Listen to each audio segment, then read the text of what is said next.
Sivaya Nama, Tiruchitrambalam. Welcome back to our discussion on Sokkanatha Venba, verse number 40. One another verse that we should be meditating on, one another verse that we need to keep this as our, as a prayer itself on a daily basis when we are doing our self-puja. Let's look at this verse number 40.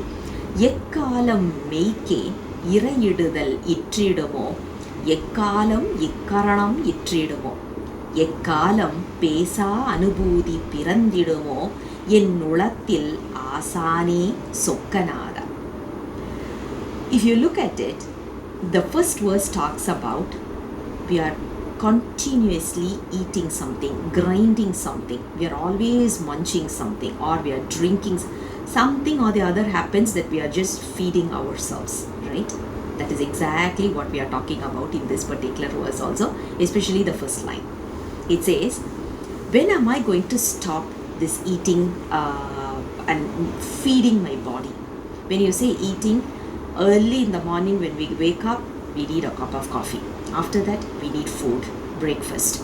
After that, 11 o'clock, we need something. And after that, 12 o'clock or 1 o'clock, we need to have our lunch. And then 3:30, we need something. And then 6:30, we need something. Then 8:30, we need something. That too, we call it as dinner, supper, whatever. Continuously, we are feeding our body with something or the other. When am I going to stop this? That's the first line. Second line says, when am I going to be relieved from all these karanam? Karanam is nothing but what we call it as our mind, intellect and all these, right? So how and when am I going to come out of this? When am I going to be relieved from this? That's the second line. And the third line is, when am I going to get into a blissful state which is called as Pesa Anubodhi? I'm not going to be interested in talking to anyone, and I'm always going to be longing to be in that blissful state. When am I going to achieve this? When am I going to get this? That is what the third line is all about. And the beautiful phrase that our Guru is keeping here is, Ennulathil Asani. Asan is a Guru, is a teacher. When you talk about Lord Shiva, he is our teacher, no doubt about it. He is our Guru.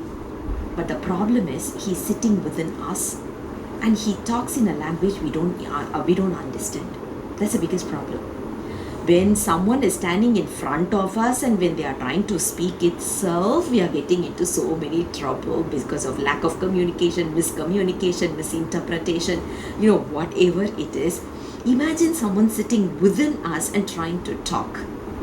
That is why we are not able to hear him. We are not able to interpret what he says. We are not even able to comprehend what he is trying to say.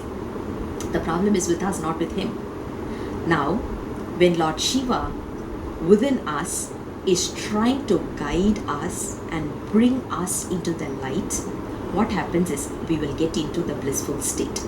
Once we achieve this blissful state, we will slowly get rid of our words. We will slowly get rid of our mind, intellect, mental state, whatever it is. We will slowly get rid of whatever we are doing to get this body on track. It can be food, it can be whatever we are doing, dressing up and everything that we are talking about. Everything will be going away from us, provided we are enjoying the blissful state of his lotus feet. So when is Lord Shiva going to give us that? That is exactly what the question our Guru is asking. That's why I said even we have to keep this as a prayer in front of Lord Shiva on a daily basis. I'll come back again with the next verse very soon. Until then, Sivaya Nama, Tiruchitrambalam.